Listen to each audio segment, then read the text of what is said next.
Hello brothers. যারা যারা ডেনমার্কে offer letter পেয়েছেন তাদের জন্য অনেক অনেক অনেক শুভকামনা, কংগ্রেচুলেশনস। এবং যারা এখন অফার লেটার পাননি, এখনও হচ্ছে সব ইউনিভার্সিটির রেজাল্ট পাবলিশ হয় নাই, তা আপনারাও পেয়ে যাবেন হোপফুলি। যারা হচ্ছে অফার লেটার পেয়ে গিয়েছেন তাদের জন্য হচ্ছে একটা সুখবর, সেটা হচ্ছে আপনারা কিভাবে আপনাদের ভিসা প্রসেস করবেন, আপনারা কিভাবে কেস অর্ডার আইডি ফি দিবেন, এম্বাসি ফি কিভাবে দিবেন, ST1 ফর্ম কীভাবে ফিল আপ করবেন, আপনার স্পাউস এবং বেবির জন্য ভিসার যে MF1 ফর্ম ওগুলো কীভাবে ফিল আপ করবেন, ওগুলো নিয়ে আপনারা অনেক টেনশন ছিলেন। আমি অনেক অনেক মেসেজ আমার ইউটিউব পেজের কমেন্টে এই জিনিসগুলো পেয়েছি। তো এই জন্য আমি আপনাদের জন্য দুই পার্টে এই জিনিসগুলো কিভাবে আপনারা নিজেরাই প্রসেস করতে পারবেন সেটা হচ্ছে সম্পূর্ণ স্ক্রিন রেকর্ডের মাধ্যমে ভিডিও আপলোড দিয়ে দিয়েছি।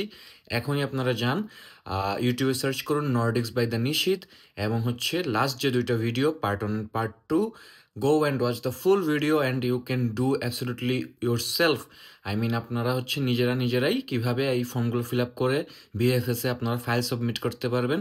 একদম এভরিথিং দেওয়া আছে ওখানে।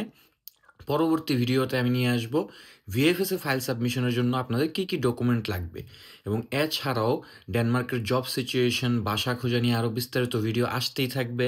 So do follow our page at Facebook and YouTube, and don't forget to subscribe, like and share. Bye bye, দেখা হবে, কথা হবে।